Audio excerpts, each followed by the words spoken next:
But you know, you got like the badge, and the badge flips out like that. It's a bit gay, isn't it? Can't say that. And they're always stuck up. This video's gotten weird. Good evening, it's a bit of a Saturday evening drive and chat, bit of a general update. I've seen that I think today, Just Stop Oil, they did a really big, important protest where they blockaded a whole load of fuel tankers and they stopped petrol from bit. No, wait, they didn't. They spread powder on a rugby pitch. So that's 3 protests from Just Stop Oil that we've had recently at big public events. We had the snooker, and I did a video on that. And then we had the flower show, which is just absolutely despicable.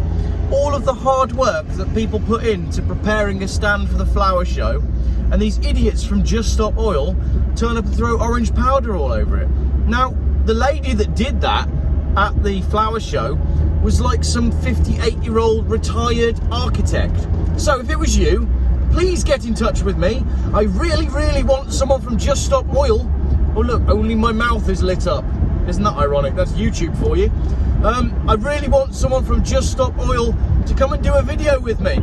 I did my call for Just Stop Oil. I tried to call you out on my video the other day. It's had 40,000 views now, and I haven't had a single email from anyone at head office at Just Stop Oil. I haven't had a single Just Stop Oil protester email me. I haven't even had any pro Just Stop Oil protesters in the comments. Thousands of comments, and I can't seem to find anyone who even supports Just Stop Oil, let alone who's involved with it.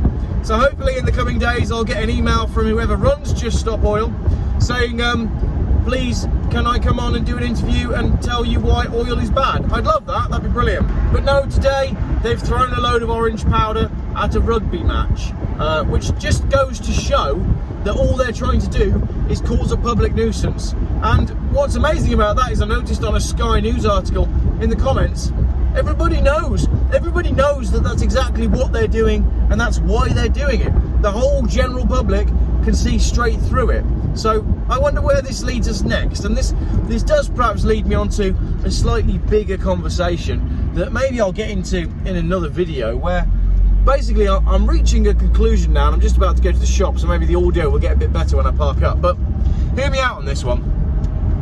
We're getting to a stage where people are starting to wake up and understand that they've been had, that everything that's happened over the last 3 years, we've got the big conference going on at the minute talking about what's gone on with the illness that everybody allegedly got over 3 years, and the cure, the antidote that was rolled out that everybody had over the last 3 years, and all the problems that hooligans and all the problems that in itself has created. So all of this is going on, but what this means is, as this conference goes on and we learn more and more about the nefarious acts that have been committed, and it is now being called genocide and mass murder, those terms are being bandied around about more and more. But what this means for me is, if that's correct, and if it does all turn out to be genocide and mass murder on a huge scale, then one of two things has to happen.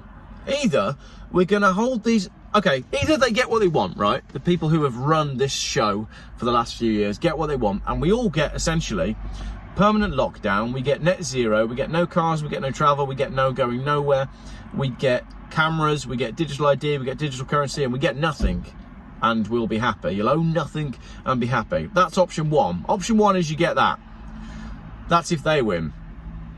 On the other hand, if we win, which is option two, we tear down all of the people who were involved in what went on. We tear down all of the people that were involved in promoting it. We tear down all of the systems that allowed them to do that. And basically what happens is, because that web goes through all of society and all of organisation and all of government and all of structure, we end up tearing down the lot. And I think we end up with Mad Max. So that's where I've got to with it. I think if we win, then everything gets torn down. If they win, then everything gets torn down and we get locked down. So I think your choice is right now, as it stands in, the start of summer 2023, prior to them signing the new WHO document, which again it seems now people are coming out and saying, hold on a minute, this World Health Organization, they don't seem to be the good guys. Why are we signing this? And that's what we need. We need people to understand. But if you start by saying, hang on a minute, these guys don't seem to be the good guys, and you track back and you track back and you track back and you look at what's gone on, suddenly you have to deconstruct everything. And deconstructing everything quite quickly ends up with Mad Max. So what I'm saying is we've got two choices. You can have permanent lockdown, or you can have Mad Max. And I've already done a video on this. I've said I reserve my right to have a zombie apocalypse, and I would like to reserve my right, I would like to activate my right to the Mad Max world that we've been promised in the movies. That's what I want, because I don't want permanent lockdown. Anyway, just came on to do a little video, just popped out to buy some toilet roll because we've run out. How exciting is that? You know, the dramatic world of a well-known YouTuber who's popping out just to buy some toilet roll because he's run out of toilet roll. They're not panic buying it though. Now that I am an influencer, maybe I could get people to panic buy stuff. That'd be really good, wouldn't it? I don't know how that would work, but that would be quite entertaining. So a boring and rambly Saturday evening update from General Update. Yeah, Just Stop Oil are up to their usual tricks again, and there's no need to make a big video and a big hoo-ha about that because I've done it all this week. I said everything that needs to be said about Just Stop Oil. So all I'll do is each time they do some ridiculous act at some large sporting event, and there will be more of them, these will carry on because these are government-sponsored protests, I'll just make a little update video like this and remind you to go back and watch my Just Stop Oil video, and maybe just like a double down on my call out for people from Just Stop Oil to contact me to do an interview. So that's it. I hope your weekend's going good. I hope you've had the barbecue on. We've been out and about today. We've had a nice Saturday.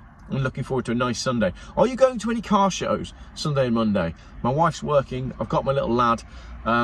Maybe I need to get to a car show. Oh, also, SLK is obviously working.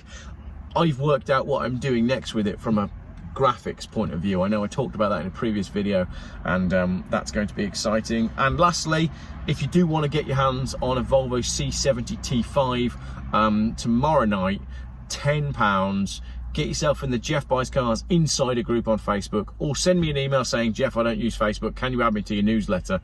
And that'll be done tomorrow night at 8 PM. So there we go. Just Stop Oil up to their usual tricks and doing what they are setting out to do, which is annoy people. Why is it with those boot badges on modern cars that flip in and out? You know, the Volkswagens have them. I mean, a swan. Volkswagens have a baby swan, but you know, you got like the badge, and the badge flips out like that. It's a bit gay, isn't it? Can't say that. And they're always stuck up. This video's gotten weird. I'm gonna have to stop it before I start talking to my swan. Right, say goodbye. Bye bye. I think I've lost the plot.